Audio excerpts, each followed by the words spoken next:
coming with this matter. All right, gentlemen, let's move straight to our final conversation. We're on air, sir. Diplomacy remains the cornerstone of resolving international disputes peacefully. Burkina Faso has released 11 Nigerian Air Force pilots and crew members 9 days after their detention following intensive diplomatic efforts by the Nigerian government. The release came shortly after a high-level Nigerian delegation led by Minister of Foreign Affairs Ambassador Yusuf Tuga met with Burkina Faso authorities in Ouagadougou, including President Ibrahim Traoré.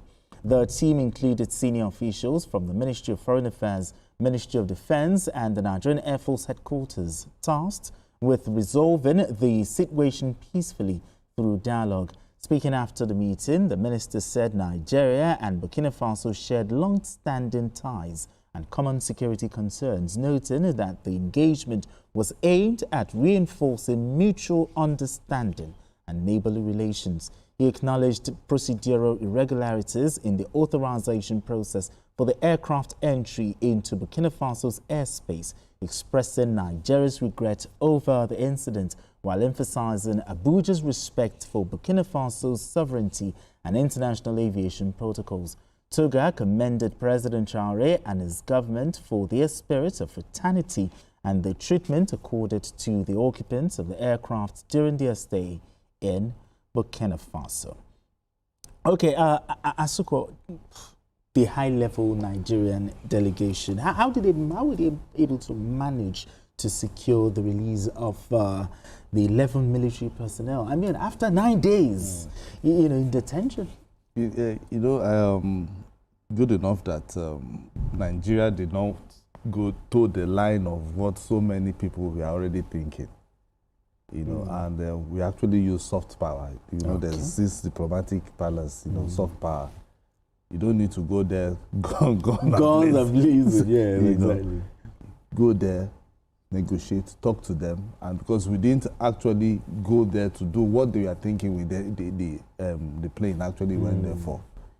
It had to be forced to land, and Tuga actually went there to explain and also to talk, because sometimes it's better to talk than to say, okay, if you are a small country, Nigeria is big. Let's just come and overrun. No, and it has paid off.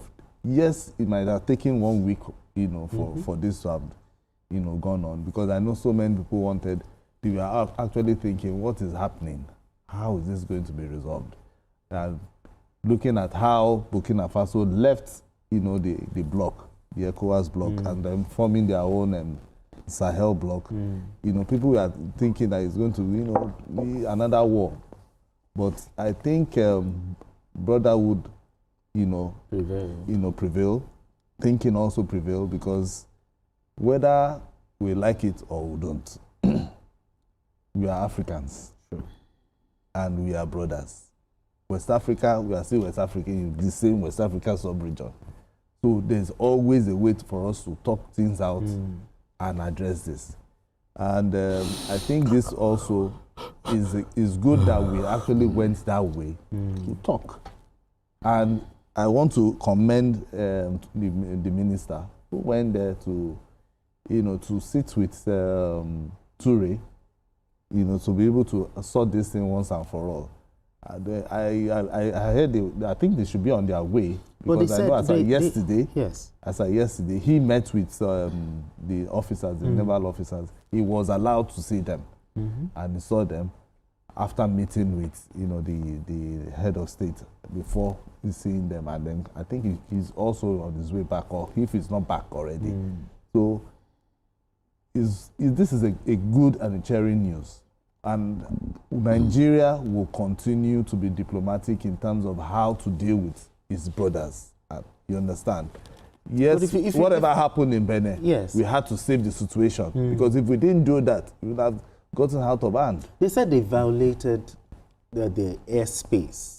Okay, and the Nigerian government explanation is saying that it had a fault. Exactly. And according to international aviation protocols, well, once you go to the nearest airport. So I think that is what... Do you think there is more to it than No. I think that is for Nigeria to be insistent on that, yes, it means that is what happened. Exactly. You know, so that is what the minister went there to go and talk about, to explain properly. Okay. And I'm very sure even the Burkinabes would have also checked to see whether we have anything that is in quotes, you know, that maybe spying their country, whatsoever, you know, for us to attack. But I'm not sure Nigeria wants to go to any war with any country, particularly not Burkina Faso. You understand?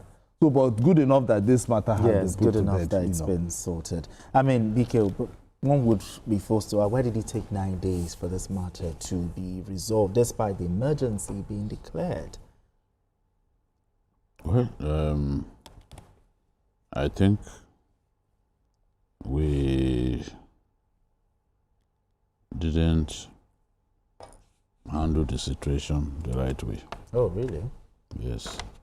What we have done now is what we should have done immediately. Instead of simply talking about international aviation protocols.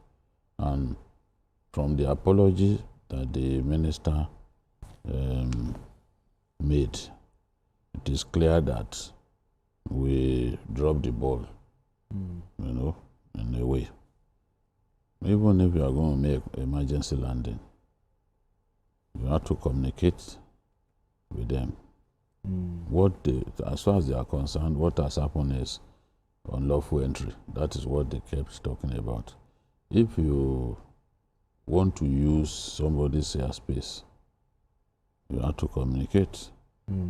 You enter their airspace without, and it's a military aircraft. Remember, it's not a passenger plane. It's a military aircraft. I think a Charlie 130. So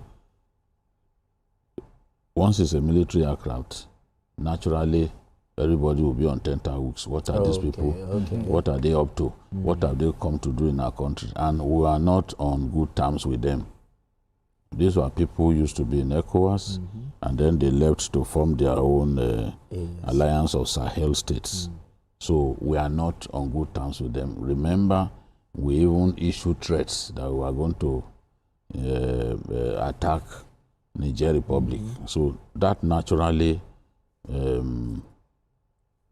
ruined what used to be cordial relationship, you know, between Nigeria and Niger Republic. And Burkina Faso is on the same page with Niger Republic. They share a lot in common. They are both led by soldiers now. And if they have their way, they will want that to happen in Nigeria as well.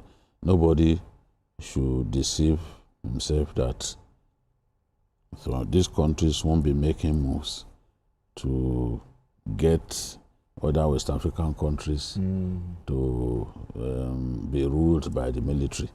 So I think that even if your aircraft developed a mechanical fault, given that this one is a military aircraft, they should have reached out to say, look, we want to make an emergency landing. This is the situation that we have found ourselves.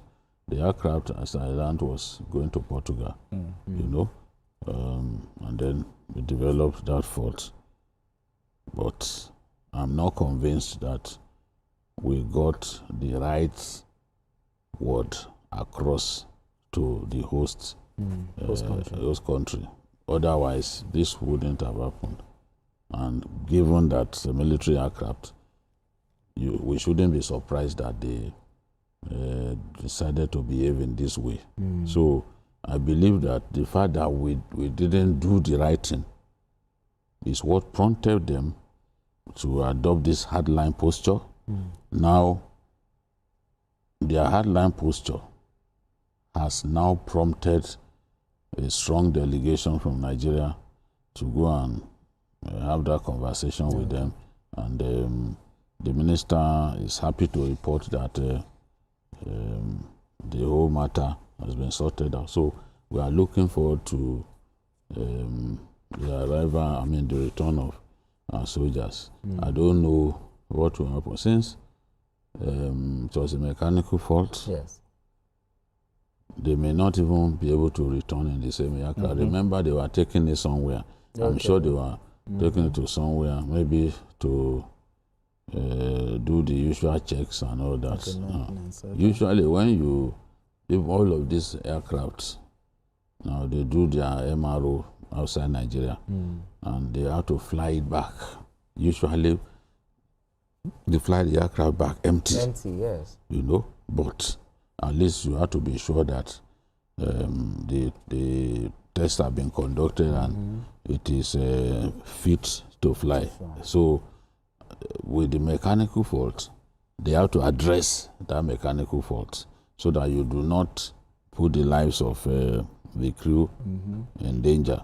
So I don't know what the plan is. Maybe they still have, when you are detained, even your engineers cannot work on the aircraft. Sure. So people should expect that it could take a while before they are brought back. Maybe they will be brought back in another aircraft, or they will try and fix this aircraft the best way that they can, and then they can return to the country with it.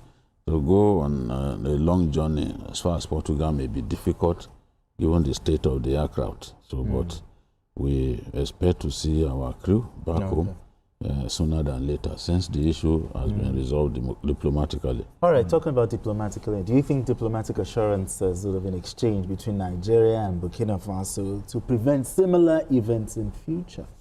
Yeah, I think that is one of the things. But even I'm also looking at a reason like, what if Burkina Faso, if Nigeria, in quotes, we had communicated and they refused to even pick up the phone and say, this is a Nigerian call? What if I'm just trying to be, to play the devil's advocate and say, okay. No, if that was the case, I don't think the minister would have apologized in the way that he did. And he admitted there were some procedural flaws in the way the whole matter. Yes, he may not want to say everything, but the way he spoke, as somebody who likes to analyze the spoken word, I can see an admittance of the fact that we were wrong. So we were wrong in the way we went about it. So, and once you apologize for your misdemeanor, it is expected that the person you have apologized to will then say, okay, apologies accepted, let's allow this matter to slide. So we now know that we can be embarrassed by a smaller nation. A smaller nation imagines a smaller nation imagines that you have the capacity, you have the wherewithal to deal with it. The military of Burkina Faso can't stand up to the military of Nigeria. What have they got? It's just an impoverished West African nation, But their sovereignty is something that they will guide jealously. You can't say because you're a big nation that you can just violate my airspace. We are not America now. America will violate people's airspace if they are going to bomb somewhere. It's even when you see the aircrafts. Exactly. They have many radar evading aircrafts that it will have passed before it will have evaded your radar, or the same aircraft will have radar jamming devices that will jam your radar. You cannot do anything. Before you know it, you are hearing stories that they passed. So we are not in that position, and this is a passenger military aircraft. It's not a fighter jet.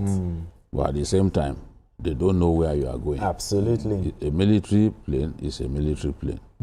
Maybe it's carrying even armor tanks, because the C-130 can carry armor tanks. If you watch the raid on Entebbe, you see that the Israelis unleashed the armor tank as soon as the plane landed.